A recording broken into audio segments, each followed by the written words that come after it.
My wife's business trips lined up with her ex's birthdays. Then I checked the hotels.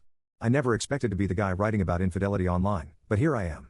My wife and I have been married for 4 years, together for 7, and I genuinely believed we had a solid relationship built on trust. She works in marketing and travels often for conferences and client events, usually short weekend trips.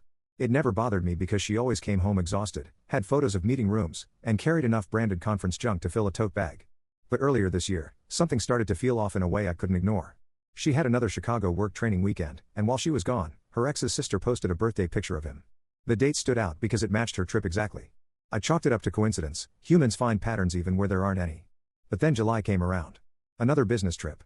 Another birthday post for her ex. Another perfect match of dates. By the third time in November, when her conference once again aligned with his birthday post, I stopped brushing it off. 3 coincidences don't stay coincidences. I didn't want to snoop.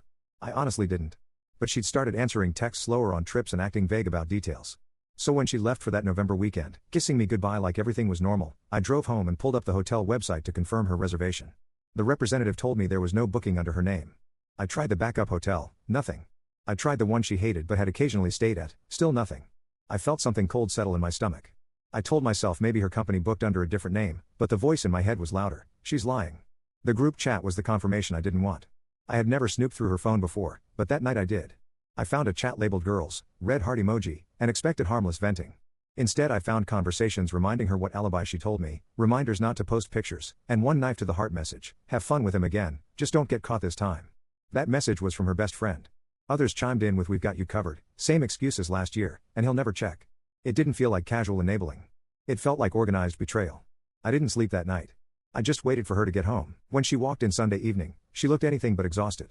Her hair was done, her makeup still fresh, her clothes smelled like cologne that wasn't mine. She hugged me like nothing was wrong. I asked how the trip went, and she gave the same generic lines she'd used for years: long days, boring meetings, exhausting networking. It was robotic. Practiced. I opened my laptop and showed her the no reservation found screen. She froze.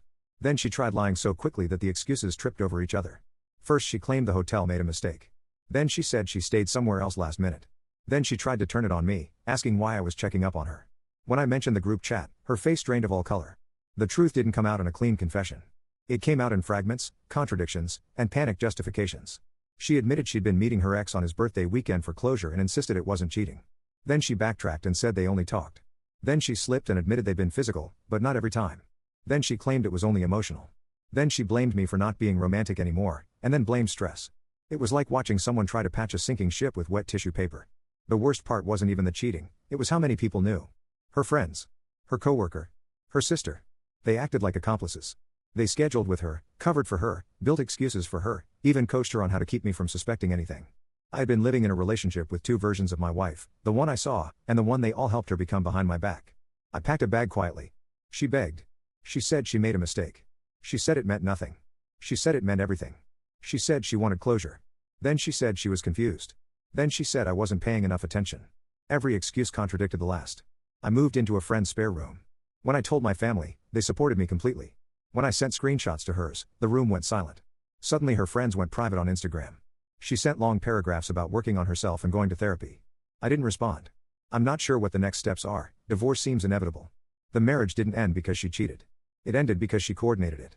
Planned it, turned her ex's birthday into an annual secret tradition while I sat at home thinking she was tired from conferences. And I think what hurts most is realizing I wasn't even her plan, I was her stability. He was her escape.